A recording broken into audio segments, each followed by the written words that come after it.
నా పేరు రాహుల్. నా లైఫ్లో ఎప్పటికీ మర్చిపోలేని భయంకరమైన ఒక సంఘటన అది. ఇలాంటి విషయాలు వినటమే కానీ నేను ఎదుర్కొంటానని అస్సలు ఊహించలేదు. 6 నెలల కిందట నేను ముంబై వెళ్ళాను ఆఫీస్ పని మీద. నాకు ట్రైన్ టికెట్స్ కన్ఫర్మ్ అవ్వకపోవటం వల్ల కారులో బయలుదేరాను. వెళ్ళేటప్పుడు మార్నింగే కావడంతో ఈజీగా వెళ్ళిపోయాను.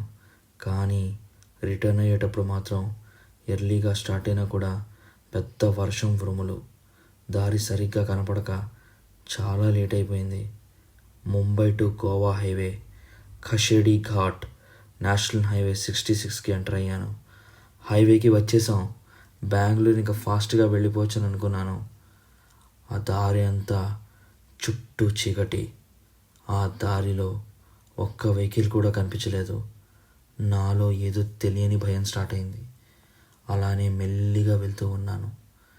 సడన్గా ఒక అమ్మాయి హైవే మధ్యలో నించుంది. ఎవరివిడ ఇంత నైట్ టైం ఇలా దారి మధ్యలో నించుంది? ఆమె దగ్గరికి వచ్చాను. కారులో నుంచి ఆవిడ సరిగ్గా కనిపించలేదు. కానీ సైడ్ మిర్రర్లో నుంచి చూశాను. ఆమెకు మొహం లేదు. ఆ ఆకారం ఒక దయ్యం. అది చూసిన వెంటనే నా కార్ స్పీడ్ పెంచాను. కారు అదుపు తప్పినట్టయింది. బెంగళూరు రీచ్ అయ్యేదాకా నా బ్యాక్ సీట్లో ఎవరో కూర్చుని ఏడుస్తున్నట్టు వింత అనుభవాలు ఎదుర్కొన్నాను. మళ్ళీ ఈ దారిలో అస్సలు రాకూడదని డిసైడ్ అయ్యాను. ఇంటికి చేరే వరకు నాకు ఆ దడ తగ్గలేదు. ఇదే విషయం మా ఫ్రెండ్స్కి చెప్పాను. రే, అది చాలా డేంజరస్ హైవేరా. దాన్ని ఘోస్ట్ హైవే అని పిలుస్తారు. నీకే కాదు, ఆ హైవే మీద ట్రావెల్ చేసే వాళ్ళందరికీ ఇలాంటి ఆకారాలే కనిపిస్తూ ఉంటాయి. ఇంకా లిఫ్ట్ అడగటం, ఇవ్వకపోతే కార్కి ఏదో ఒక ట్రబుల్ రావడం జరిగేవి.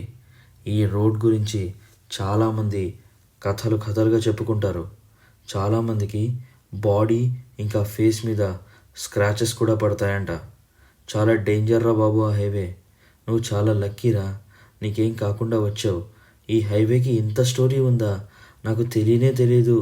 Thank God you are safe రా అని మా ఫ్రెండ్స్ అన్నారు.